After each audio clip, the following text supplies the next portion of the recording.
It's funny when I think of those times, I remember the shift in the male-female ratio in the audience changing. We used to only play to men.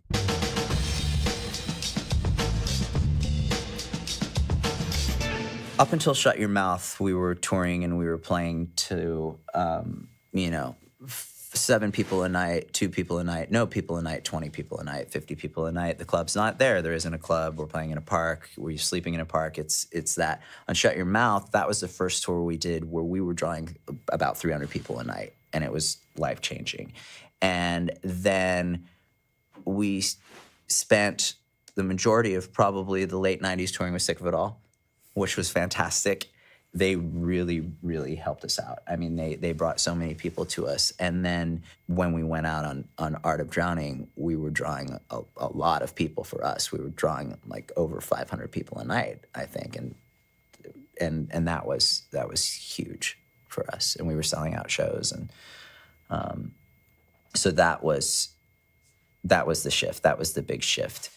Art of Drowning was the first record where we had a real budget to record, and by real I mean more than like $5,000 or 10 grand. So we were able to spend 3 weeks in the studio, and we moved to a fantasy studio in Berkeley, which was like this sort of famous studio from the 60s and 70s, and where like all Creedence Clearwater Revival records were made, and it had all these gold records, and it also seemed like a real record. Plus, it charted for the first time on Billboard. Yes. At like 198 out of 200. Yes. So we were like, whoa, we're on the charts. Yes. Yeah. 198, what's up? Yes. 5,000 records first week sold, and that was big time to us. So that was a commercial breakthrough, I think. Absolutely. Yeah, and that's I think, true. and I think That's correct. 91X in San Diego started playing Days at the Phoenix. Oh, is that so it was the who first played it? time we actually got a legitimate ad. It's funny when I think of those times, I remember the shift in the male-female ratio in the audience changing. We used to only play to men. It would be up until Jaden Hunter joined the band. We were essentially, the crowds were mostly male, and then more women started showing up.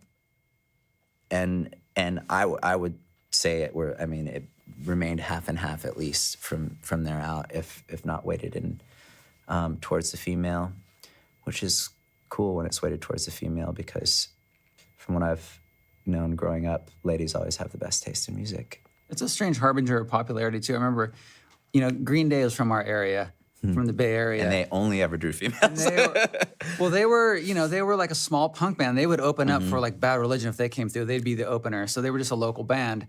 And I remember when Kerplunk came out, all of a sudden, all the girls I knew were like, wow, this is good. I like this. And like all of a sudden, all the girls started liking it. And that's when they started like blowing up. Yeah. And so from then I'm like, whoa, that's like, there's some connection there. If you're only playing to guys, you'll only ever be this size. You have to appeal to everyone.